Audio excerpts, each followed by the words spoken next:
son mètre carré de terre, Sidi essaye de sauver ses tiges de salade flétries.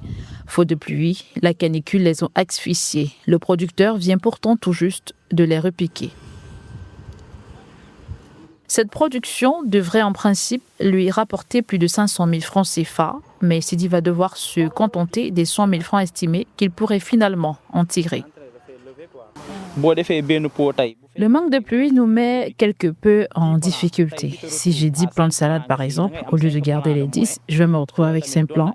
Une perte pour moi, car les semences coûtent extrêmement cher. En ce moment au Sénégal, la terre suffoque et étouffe.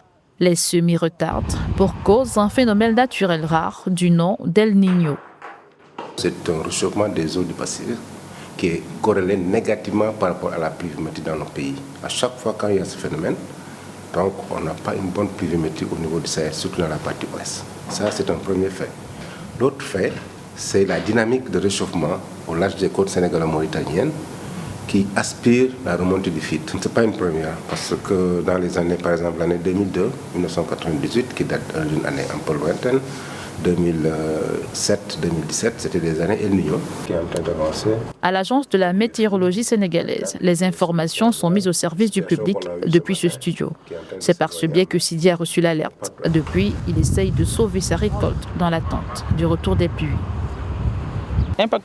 Le sol de cette zone dans laquelle je travaille est très dur et très sec. Faute de pluie, je me retrouve à travailler doublement. Je dois arroser continuellement mes plantes, ce qui me pousse à vider mes réserves. Vraiment, c'est assez épuisant. D'habitude, dans les parties nord du Sénégal, il faut 15 mm pour avoir le démarrage de la saison. Et dans la moitié sud, il faut 20 mm pour le démarrage. Et on a constaté que les pluies qu'on a eues, par exemple à Dakar, avant-hier, on a eu des pluies. Mais à Dakar, on a enregistré 5,3 mm. Quand bien même, dans la banlieue dakaroise, comme Rufisque, on a enlevé 20 mm entre Rufisque et Mbao. Mais partout ailleurs, c'est des quantités qui sont très faibles. Et dans la partie nord aussi, jusqu'au moment où je vous parle, c'est des quantités faibles qui sont enregistrées, qui ne peuvent pas être suffisantes pour les semis et pour le démarrage des cultures. Le Sénégal est un pays qui dépend fortement de ses ressources agricoles. D'après les experts de la NACIM, le mil et l'arachide sont les principales espèces variétales visées. Ces deux cultures représentent en moyenne les 3/4 de la production du pays.